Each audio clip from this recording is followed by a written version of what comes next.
चलिए, good morning प्यारे बच्चों, आप सभी का स्वागत है अपना परिवार पारामाउंट ऑनलाइन क्लासेस सोनपुर में।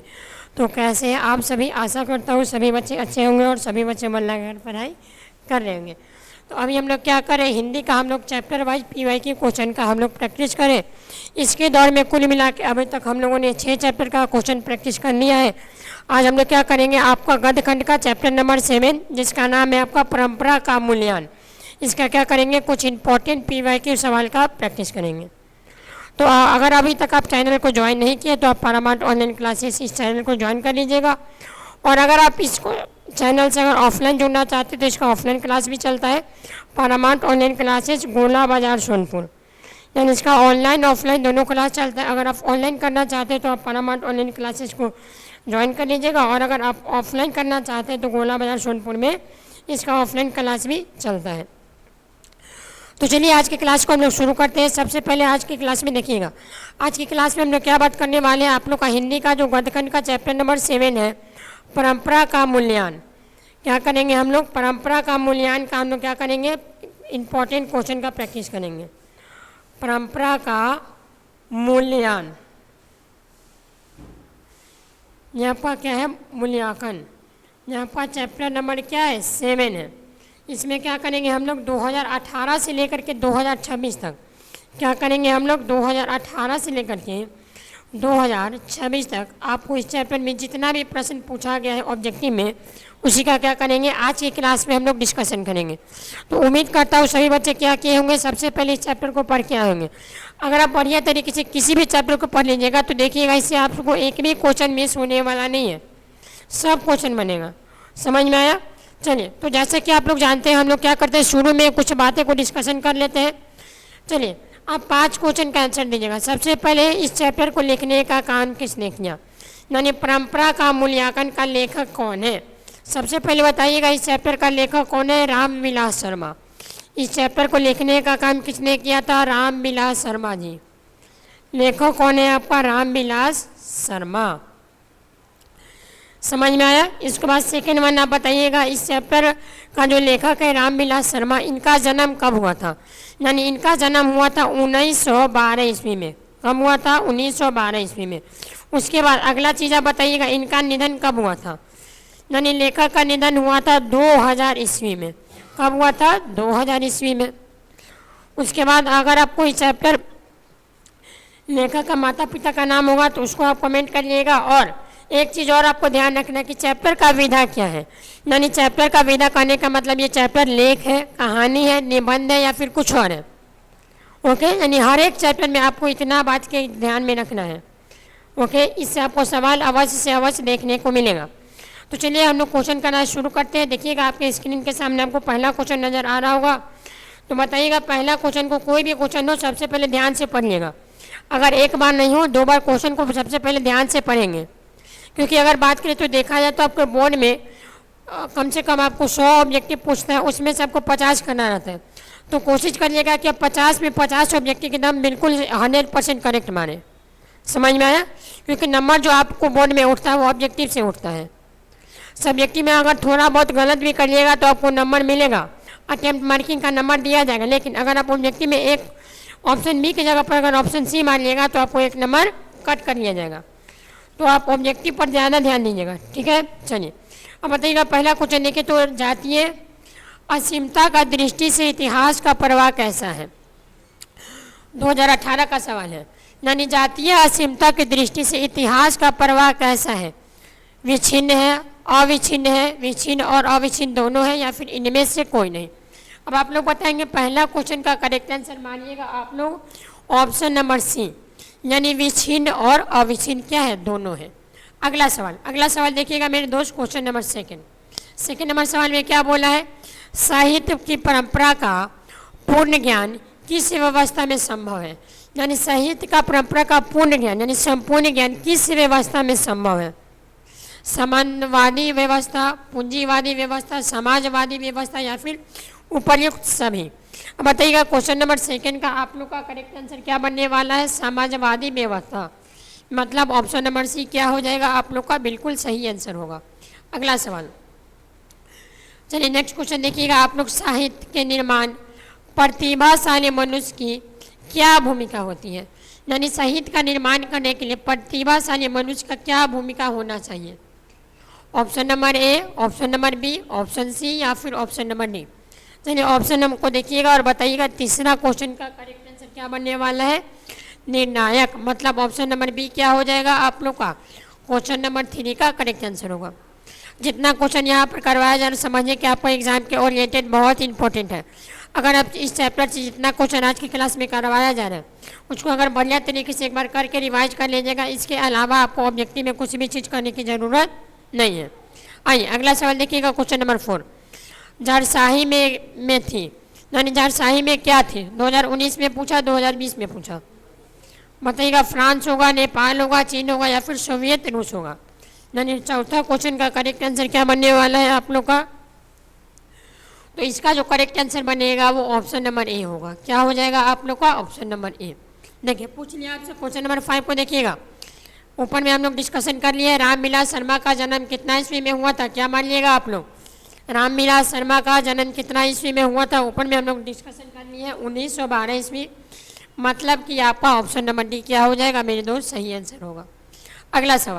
अगला सवाल देखेंगे आप लोग, क्वेश्चन नंबर 6। परंपरा का ज्ञान किनके लिए आवश्यक है? जो तकदीर से फकार है, जो उपयोगी साहित्य की रचना ना करे, जो तकदीर के फकीर ना होकर क्रांतिकारी साहित्य की रचना करना चाहते हैं, या फिर ऑप्शन नंबर डी जो उपयोगी साहित्य की रचना करे। यानी बताइएगा आप लोग क्वेश्चन नंबर 6 का करेक्ट आंसर क्या बनने वाला है? परंपरा का ज्ञान किनके लिए आवश्यक होता है? मतलब कि आपका ऑप्शन 6 का करेक्ट आंसर क्या बनने वाला है? Option number C. क्या हो जाएगा आप लोग का? Option number C correct answer होगा। अगला क्वेश्चन देख लेते हैं हम लोग, क्वेश्चन नंबर 7 नंबर प्रश्न में क्या बोला है? नीला का साहित्य साधना के रचनाकार कौन है? बताइएगा नीला के साहित्य साधन का रचनाकार कौन है? अगर बात करें 7 नंबर क्वेश्चन क्या है, निराला के साहित्य साधना के रचनाकार कौन है, तो मेरा आंसर होगा रामविलास शर्मा। यानी अगर बात करें 7 का डी ऑप्शन आप सभी के सामने क्या होगा, तो इस क्वेश्चन का सही आंसर एक्सेप्ट किया जाएगा। चलिए अगला सवाल देखेंगे हम लोग। लेखक रामविलास शर्मा का गांव का नाम क्या था? यानी लेखक जो थे इसका गांव का नाम क्या था? बताइए। हमेशा याद रखिएगा इस क्वेश्चन का अगर आंसर बात करें तो उच्च गांव सानी। अगर बात करें 8 नंबर क्वेश्चन का बी ऑप्शन आप सभी के सामने क्या होगा, तो इस क्वेश्चन का सही आंसर एक्सेप्ट किया जाएगा। चलिए अगला क्वेश्चन देखिएगा मेरे दोस्त। अगला क्वेश्चन नंबर 9। भौतिकवाद का अर्थ भाग्यवाद नहीं है, किस निबंध की पंक्ति है? बताइए। तो हमेशा याद रखिएगा भौतिकवाद का अर्थ भाग्यवाद नहीं है, यह किस निबंध का पंक्ति? तो मेरा आंसर होगा परंपरा का मूल्यांकन। 9 का बी ऑप्शन क्या होगा, तो इस क्वेश्चन का सही आंसर होगा। चलिए अगला क्वेश्चन देखिएगा आप सभी। क्वेश्चन नंबर 10 नंबर में क्या बोला? परंपरा का मूल्यांकन शीर्षक पाठ का साहित्य का कौन सी विधा है? आपको ऊपर में ही बताया कि आपको चैप्टर का विधा याद रखना है। चलिए बताइए। हमेशा याद रखिएगा 10 नंबर क्वेश्चन क्या है, परंपरा का मूल्यांकन शीर्षक पाठ साहित्य की कौन सी विधा है? तो मेरा आंसर होगा निबंध। यानी 10 का अगर बात करें बी ऑप्शन आप सभी के सामने इस क्वेश्चन का सही आंसर एक्सेप्ट किया जाएगा। आई होप आज के सेशन आप सभी बच्चे को अच्छा लगा होगा। अगर अच्छा लगा तो इस चैनल को लाइक कीजिए, सब्सक्राइब कीजिए और शेयर कीजिए। चलिए अगला सवाल देखिएगा। परंपरा का मूल यानी क्या है? निबंध है, कहानी है, नाटक है या उपन्यास है? इसके पहले ही हम लोग क्या है क्वेश्चन में देखे हैं, तो ये जो है कैसा साहित्य है, तो मेरा आंसर था निबंध। यानी क्या होगा 11 का ए ऑप्शन इस क्वेश्चन का सही आंसर सही होगा। चलिए अगला क्वेश्चन देख लेते हैं हम लोग। Question number 12। लेखक रामविलास शर्मा कब से कब तक भारतीय प्रगतिशील लेखक संघ के महासचिव है नहीं?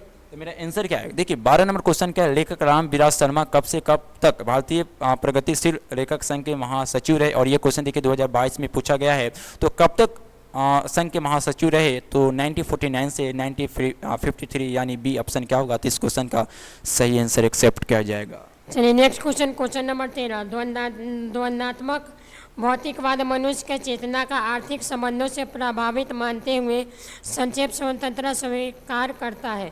यहाँ पंक्ति शीर्षक पाठ की है, किस पाठ की है? बताइए। तो मेरा आंसर होगा परंपरा का मूल्यांकन, यानी सी नंबर ऑप्शन क्या होगा, तो इस क्वेश्चन का सही आंसर होगा। बस ऐसा क्वेश्चन देखिएगा और ऑप्शन देकर ऑप्शन मार देना है, ठीक है? केवल खटाखट आंसर देना है।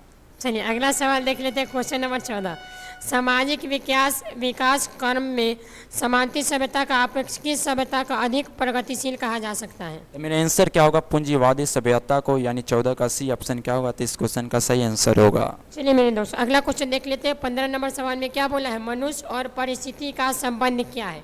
बहुत सीधा साधारण क्वेश्चन है, मनुष्य और परिस्थिति का संबंध क्या है? तो मेरा आंसर क्या होगा? हृदयात्मक, यानी अगर बात करें 15 का डी ऑप्शन क्या होगा, तो इस क्वेश्चन का सही आंसर होगा। देखिए मेरे भाई, ये क्वेश्चन जो है 2022 में पूछा गया है। अगला सवाल 16 नंबर। जारशाही रूप में स्वैगित समाज में पढ़ने जाने वाले लोकप्रिय साहित्यकार कौन है? मेरे भाई, उस व्यक्ति का नाम क्या है? टॉलस्टॉय, यानी अगर बात करें 16 का ए ऑप्शन क्या होगा, तो इस क्वेश्चन का सही आंसर एक्सेप्ट किया जाएगा। चलिए अगला सवाल देखिएगा, क्वेश्चन नंबर 17 में क्या बोला है? बड़ा भाई किस लेखक की रचना है? मेरे भाई, ये क्वेश्चन जो बड़े भाई है किस रेखा की रचना है, यानी बड़े भाई जो मेरे भाई निबंध है या कोई भी चीज़ है, जो इसका रचनाकार कौन है, तो मेरा आंसर क्या होगा? रामविलास शर्मा, यानी 17 का अगर बात करें सी ऑप्शन क्या होगा, तो इस क्वेश्चन का सही आंसर एक्सेप्ट किया जाएगा। चलिए नेक्स्ट क्वेश्चन देख लेते हैं। आप लोग निम्नलिखित में से कौन हिंदी आलोचन का महत्वपूर्ण हस्ताक्षर है? तो मेरा आंसर क्या होगा? रामविलास शर्मा, यानी 18 का अगर बात करें डी ऑप्शन क्या होगा, सही होगा। चलिए क्वेश्चन नंबर 19 को देख लेते हैं हम लोग। एथेंस किस महाद्वीप में है? तो मेरा आंसर क्या होगा? यूरोप में, यानी 19 का अगर बात करें डी ऑप्शन क्या होगा, सही होगा। चलिए अगला क्वेश्चन देख लेते हैं। क्वेश्चन नंबर 20, कौन मनुष्य में संपूर्ण जीवन का संबंध है? तो मेरा आंसर क्या होगा मेरे भाई? साहित्य, यानी अगर बात करें बी ऑप्शन आप सभी के सामने क्या होगा, इस क्वेश्चन का सही आंसर होगा। चलिए तो अभी तक हम लोगों ने कुल मिला के 20 क्वेश्चन किए, तो आप लोग बताइए 20 में आप लोग का सभी बच्चे जरूर बताइएगा, तो 20 में कितना कितना क्वेश्चन आप सभी बच्चे का सही हुआ है, और कमेंट में जरूर जवाब दीजिएगा। चलिए अगला सवाल देख लेते हैं। क्वेश्चन नंबर 21, लेखक रामविलास शर्मा का उनकी किस रचना पर साहित्य अकादमी पुरस्कार प्राप्त हुआ? इंपॉर्टेंट क्वेश्चन है, स्टार मार्क कर लीजिएगा। मेरे भाई, ये क्वेश्चन बहुत ही ज़्यादा इंपॉर्टेंट है, क्योंकि बार बार पूछा जाता है। और देखिए, आप देखिएगा 2024 में पूछा गया है, तो इस क्वेश्चन का आंसर क्या होगा? तो निराला की साहित्य साधना, यानी अगर बात करें 21 का ए ऑप्शन क्या होगा, तो सही होगा। चलिए अगला सवाल देख लेते हैं। क्वेश्चन नंबर 22, यह सेद्र शब्द का अर्थ क्या है? मेरे भाई, ये जो लिखा गया उसका मतलब क्या होगा? 22 नंबर क्वेश्चन का बताइए कौन सा ऑप्शन सही होगा, तो मेरा आंसर क्या होगा? पर्याप्त, यानी बी ऑप्शन क्या होगा, तो सही होगा। चलिए अगला क्वेश्चन देखिएगा। क्वेश्चन नंबर 23, लैटिन कवि वर्जिल पर किसने एक बड़ी अच्छी कविता लिखी है? तो मेरा आंसर क्या होगा मेरे भाई? अंग्रेज कवि टेनिसन, यानी 23 का अगर बात करें ए ऑप्शन क्या होगा, तो इस क्वेश्चन का सही आंसर एक्सेप्ट किया जाएगा। और ये क्वेश्चन देखिए 2024 में पूछा गया है। चलिए अगला सवाल देखिएगा। पूछ लिया आपसे, टेनिस किस भाषा के कवि है? बताइए। मेरे भाई, इस क्वेश्चन का कौन सा ऑप्शन सही होगा, बताइए। टेनिसन किस भाषा के कवि है, तो मेरा आंसर क्या होगा? अंग्रेजी। और ये क्वेश्चन देखिए 2024 में पूछा गया है। आई होप ये बात आप सभी को समझ आया होगा। जितना भी चीज़ यहाँ पढ़ाया जाता है, सभी बच्चे को कॉन्फिडेंस के साथ पढ़ाई करना है और टीचर पर बिलीव रखना है। जो भी चीज़ यहाँ पढ़ाया जाएगा, कंटेंट सभी मज़ेदार और मज़ा से पढ़ाया जाएगा। चलिए अगला सवाल देख लेते हैं आप लोग। क्वेश्चन नंबर 25, परंपरा का मूल्यांकन शीर्षक पाठ के लेखक कौन है? मेरे भाई, इस क्वेश्चन का आंसर क्या होगा? रामविलास शर्मा, यानी बात करें 25 का ए ऑप्शन आप सभी के सामने क्या होगा, तो इस क्वेश्चन का सही आंसर एक्सेप्ट किया जाएगा। और इस क्वेश्चन का देखिए, ये क्वेश्चन 2025 में भी पूछा गया, यानी ये क्वेश्चन आप सभी के लिए इंपॉर्टेंट बहुत ज़्यादा है। बस ऐसे क्वेश्चन में कुछ नहीं देखना, ऑप्शन देखिएगा और मार दीजिएगा ऑप्शन नंबर ए। खट आप सभी को आंसर देना है। अगर ये क्वेश्चन में समय लगाना है, पाप हो जाएगा। अगला सवाल 26 नंबर, एक भाषा बोलने वाली जाति की तरह अनेक भाषा बोलने वाली राष्ट्र की असीमता होती है, यह शीर्षक किस पाठ की पंक्ति है? और ये क्वेश्चन देखिए 2025 में पूछा गया, तो इस क्वेश्चन का आंसर क्या होगा? परंपरा का मूल्यांकन, जिसका लेखक कौन है? रामविलास शर्मा, यानी 26 का क्या होगा, तो डी ऑप्शन आप सभी के सामने क्या होगा, तो इस क्वेश्चन का सही आंसर एक्सेप्ट किया जाएगा। बस ऐसा क्वेश्चन में कुछ भी ध्यान नहीं रखना, बस ऑप्शन देखिएगा और मार दीजिएगा। क्या बोले, जो भी यहाँ पढ़ाते हैं, अगर घर पर जाकर कोशिश करते हैं बनाने के लिए, जो भी क्वेश्चन इस क्वेश्चन का आएगा, खट्टा उस सबका एग्जाम में आंसर बना कर लाइएगा और 450 का सपना जरूर पूरा कीजिएगा। चलिए 27 नंबर देखिएगा, यदि मनुष्य परिस्थितियाँ का नियामक नहीं है तो परिस्थितियाँ भी मनुष्य का नियामक नहीं है, यह कथन किस लेखक का है? बताइए। तो मेरे भाई, आंसर क्या होगा? रामविलास शर्मा, यानी 27 का अगर बात करें तो सी ऑप्शन क्या होगा, तो इस क्वेश्चन का सही आंसर होगा। बस ऑप्शन देखना और मार देना, बस इसमें बिल्कुल टाइम नहीं लगाना है। ऑप्शन देखिएगा और खटाखट आंसर मारिएगा। मेरे भाई, हिंदी और संस्कृत और इंग्लिश ऐसा सब्जेक्ट है जिस पर कंसेप्चुअल चीज़ कोई समझने की आवश्यकता है। क्वेश्चन कोई सर अगर क्वेश्चन का आंसर मालूम है तो सही है, अगर नहीं मालूम है तो नेक्स्ट क्वेश्चन बनाइए, क्योंकि इस पर कोई रिसर्च नहीं करना है। मैथ नहीं है, साइंस नहीं है, और सोशल साइंस में भी कोई सोचने की आवश्यकता नहीं। अगर इस क्वेश्चन का आंसर मालूम है, आपका बन जाएगा, नहीं मालूम है तो उसमें कोई सोचना नहीं है। नेक्स्ट क्वेश्चन का कोशिश कीजिए। लेकिन साइंस हो जाती है और मैथ हो जाए, उसका कंसेप्चुअल चीज़ थोड़ा ध्यान रखना है और अच्छे से सॉल्व करना है। चलिए नेक्स्ट क्वेश्चन देख लेते हैं। क्वेश्चन नंबर 28, आदिम शब्द का अर्थ क्या है? 2025 का सवाल है। आदिम शब्द का अर्थ क्या है मेरे भाई? तो मेरा आंसर क्या होगा? अति प्राचीन, यानी बात करें 28 का बी ऑप्शन क्या होगा, तो इस क्वेश्चन का सही आंसर होगा। चलिए अगला सवाल देख लेते हैं हम लोग। क्वेश्चन नंबर 29, परंपरा का मूल्यांकन शीर्षक पाठ के अनुसार साहित्य के निर्माण किसकी भूमिका का निर्णायक है? बताइए। ये क्वेश्चन जो है 2026 में पूछा गया फर्स्ट सीटिंग में, और इस क्वेश्चन का आंसर क्या होगा?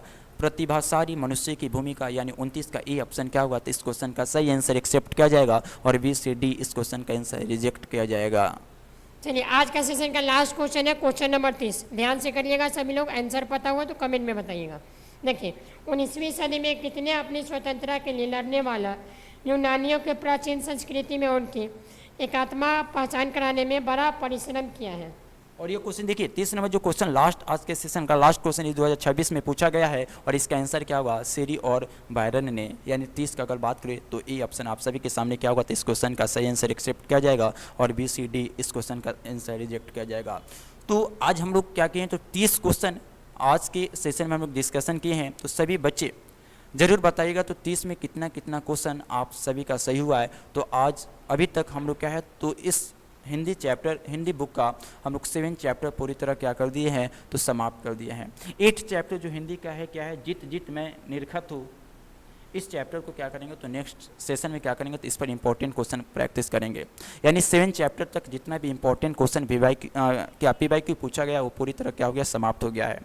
तो सभी बच्चे को क्या करना है? जो भी यहाँ तक चैप्टर समाप्त कर दिया, घर पर जाकर क्या करना है? प्रेम से और ईमानदारी से क्या करना है? घर पर बनाना है सभी क्वेश्चन को। और सभी बच्चे जरूर बताइएगा तो आज के सेशन सभी बच्चे को अच्छा लगा तो कमेंट में सभी बच्चे नाइस क्लास जरूर कीजिएगा। ओके, तो अभी तक जो इस चैनल को अभी तक सब्सक्राइब नहीं किए, जितना चाहिए जल्दी सब्सक्राइब कर लीजिए।